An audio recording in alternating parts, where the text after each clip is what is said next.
Hello and welcome to another Blu-ray review. Today we're looking at New Wave Video's second release. This is Strange Circus, a film by Sion Sono from 2005. Or at least that's when the copyright was. 2005. So packaging-wise, you get this nice slip with a glossy front, which is very weird when you have it laying there and you get the obscure lights coming off and all you see is her face.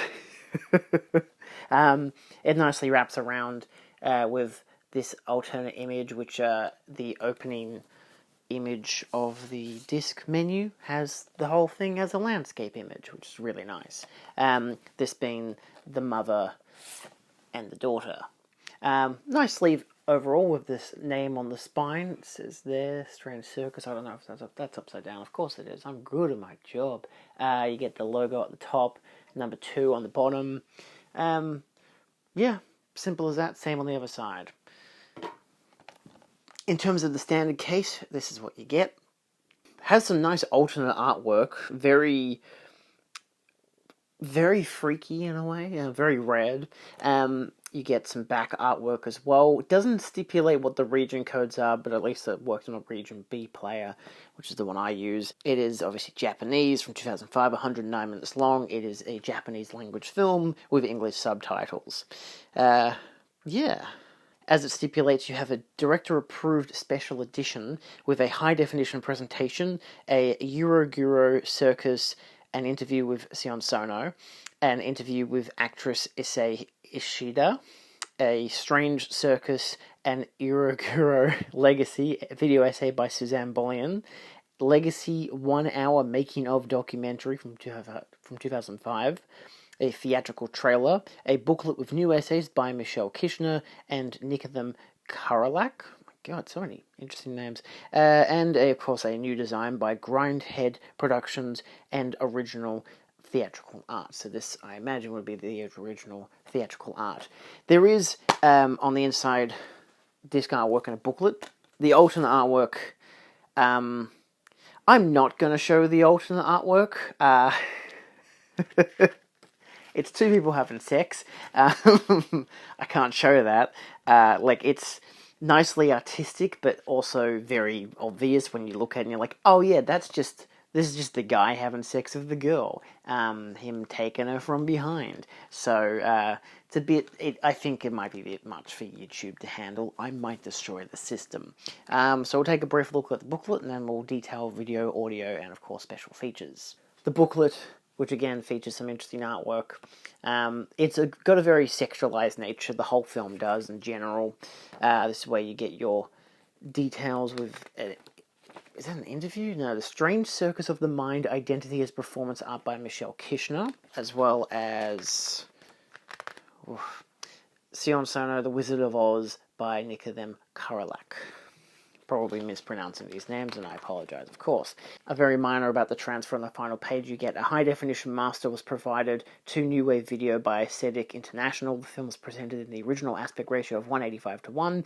Special thanks to Nikodem Karolak at Inland Dimensions Network for helping organize the interviews.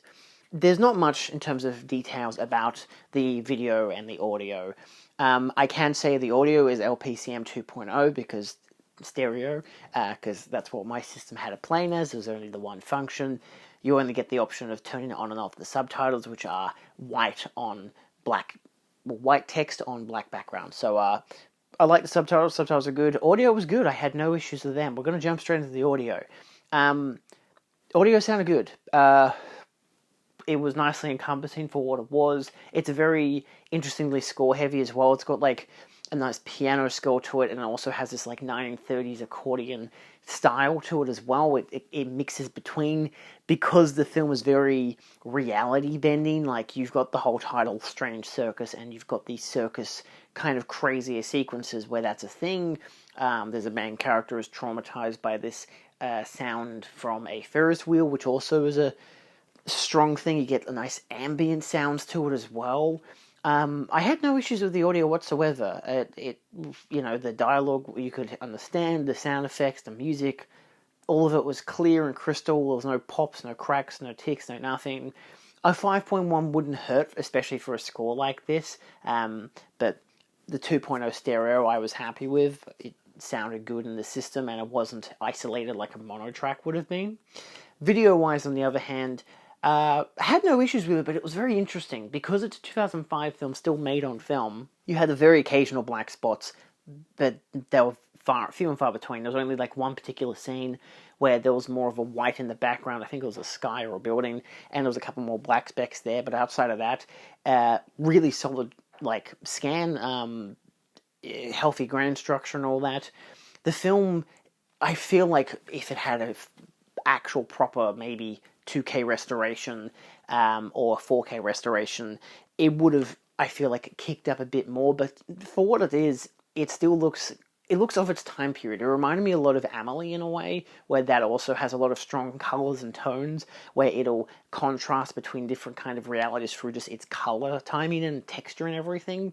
And this film does the same thing, where sometimes I'm like, the image here doesn't look as high quality as I feel like it should, but then I think it's because it's going for this kind of ethereal, dreamlike effect, whereas other scenes did look really good and healthy and strong. But it would contrast a lot. But I think that's just the style of the film. It goes with the bitrate as well. The bitrate went between 25 to 30 for the most part. Occasionally it would go above 30, especially on the more well-lit scenes. There were occasions where it even hit 40 to 50 because you just have a lot of light in one particular scene that was very stylized, and it would quite peak. So bitrate was consistent and healthy. I was actually asked recently if this is better than the DVD transfer. I don't have a DVD to juxtapose it to, but I will say, as a Blu-ray release, as a high-definition release, it's definitely a good go-to source. I was pleased with the transfer. It probably could have had an extra, some kind of restoration, but because there's not much detail that we've been given, it's hard to say as to what, New Wave was able to actually do with it. But I'm not disappointed by the transfer. It looks of its time. It looks very interestingly distinct in that way, so I feel like maybe a 4K restoration could have punched up some colours and textures, for sure. But I think it also kind of keeps it within its confines of the kind of film that it's going for. Similar to New Wave's first release, which was Rubber's Lover, that one being a 4K restoration of a 16mm print. And that did look really good, but it also had a good contextualized, grunginess to it. It still had some specs and some dirt to it, but because it's a very grungy, very art house, late 90s film, again, shot in black and white, with stark contrast and everything, that image looked a bit more and a lot more prominent than this one. So I would definitely say that being a 4K scan stands out a lot more than this high definition transfer. But yeah, so if you're a huge fan and you already have a Blu-ray of this, which I don't know if it does already have a Blu-ray, then it could really be up to if you want the special features from this release rather than whatever transfer might already exist. But at the same time, I can't argue any differently, because I don't know if a Blu-ray already exists, and if there was only a DVD, then this is an immediate upgrade in all ways, from packaging to, special features to video and audio. Special features-wise, you get a good selection of things, and I will actually note, just in terms of visually, because one of the video essays in this actually showcases footage from what I imagine is a DVD copy, the Blu-ray looks so much better in contrast. So the Blu-ray actually it just looks better, but it just feels like a print of it that maybe is of the time period it looks that way, and maybe a 4K scan could have pumped up some of the colors and some of the saturation, or I don't know, done something extra with it. But for the most part, I'm not disappointed by it. It's a very particular style. Nevertheless, you of course have your 20-minute long interview with Sion Sono, the Euro Circus, which is interviewed with him in person. The audio is a bit muddly, but at the same time it's in Japanese, so it doesn't really matter, because, unless you are natively a Japanese speaker, but given my audience aren't, it doesn't really matter that much, because there are subtitles on screen the whole time, much like with Rubber's Lover, the previous release from New Wave Video. It has subtitles burnt in on screen. You have John and Maiko doing the interview with the director himself, which is great. It's a good 20-minute long breakdown of his career and what got him interested in the film and the making of it and stuff like that. Then you have the new interview of actor Issei Hishida, which is 23 minutes long. The Issei plays Yuji in the film. He's one of the main characters. Very similar to the interview with Sono, and where it's, Japanese, burnt in subtitles and whatnot. Looks at his career whilst detailing like his involvement with this film, what got him interested and whatnot. So just a good personal reflection on the film, much like with the one with the director. Then you have your 33-minute long video essay, Strange Circus, A Eurogiro Legacy by Suzanne Bollian. She actually breaks down a lot of things in this video essay that, as someone who is not very well versed in this genre, it's very noteworthy kind of information, of course. She breaks down that Eurogiro it means erotic grotesque, which she breaks down like the whole history of it from the Edo period. She talks about its influence in film, especially from the 60s through to the 70s and the 80s and whatnot, with some particular highlights, and then going into the more erotic grotesque films of the late 90s with stuff like, similar to Rubber's Lover, but Tetsuo the Iron Man, before detailing Sono's involvement with Strange Circus and how it as a film is both a commentary on the genre whilst being a reflection of it as well. She also looks into some other noteworthy Sono films, but only briefly detailing on some of them in particular, just kind of noting his style and whatnot. But nevertheless, it's a very good video essay that breaks down the film and gives you a lot of insight. She even references other things for Eurogiro if you're interested in just kind of knowing more about the subgenre and how this film reflects the subgenre. It's good. It's a very well-researched video essay. And lastly, you have your Legacy 1-hour making of documentary from 2005, which is actually 69 minutes long. Subtitles are burnt in. This is the kind of documentary where they went heavy into how they made it. You get behind the scenes of certain set pieces, you get table readings, costuming, you get interviews with the cast that are much less like you get with modern Hollywood ones where you get someone sitting down with a set behind them or whatever. It's just them just chatting or whatever.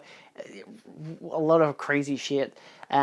Just a fun extension of this film and a good way to show how many both practical elements went into the making of certain set pieces, but also just the mentality behind it. And then, of course, you get your theatrical trailer and the booklet with the new essays and the new design by Grindhead Productions and original theatrical art. So, as an overall, this is a really solid release for this film. As much as I would prefer some kind of more technical specs in terms of the videos and the audio, and maybe a 5.1 track, I feel like would have punched it up just a little bit more, because whilst everything is clear and coherent and you understand what everyone's saying and everything, the score is really great, and it has a lot of scenes that have this great kind of ambiance to them, a lot of just weird noises to it that would really reflect quite nicely if it actually, had that extra bass to it, had that extra 5.1 kick rather than just the 2.0 stereo. But I'm not disappointed by the audio mix at all. And visually, as much as I feel like there could have been probable improvements with the image, I feel like it's a reflection of the period of the time when the film was actually made and the style in which it was made, but at the same time, it wouldn't hurt for having a 4K scan. Nevertheless, the fact that this is a director-approved special edition is kind of all you need. If you don't have this film on Blu-ray, this is the way to go. Obviously, it comes with a slipcover, which is over there. It comes with a booklet, alternate artwork, and whatnot. It's very much a particular film for a particular style of audience. If you're not into the more kind of hardcore, gut-wrenching kind of films, if you're not into films that involve a lot of sexual assault and whatnot, and a lot of very particular stylized assault, it's not a very comfortable watch, but it is a very interesting narrative, a very well-portrayed narrative, very well acted as well. It's very captivating. It throws you for so many loops a lot of the times as well. As of the time period, the mid-2000s, it goes for a lot of unreliable narrator stuff and just all kinds of twists and turns, but in this more reflective look at how fucked up Japanese cinema can be, at the same time as also being what the hell is happening narratively, not just what I'm also looking at on screen. Overall, I would recommend this release by New Wave Video. You can get it as a 2-pack bundle with their first release, Robber's Lover, which I also did a Blu-ray review of as well. So feel free to check that out. Outside of that, there'll be links down below for their website and all that, and I'll see you guys next time. Adios.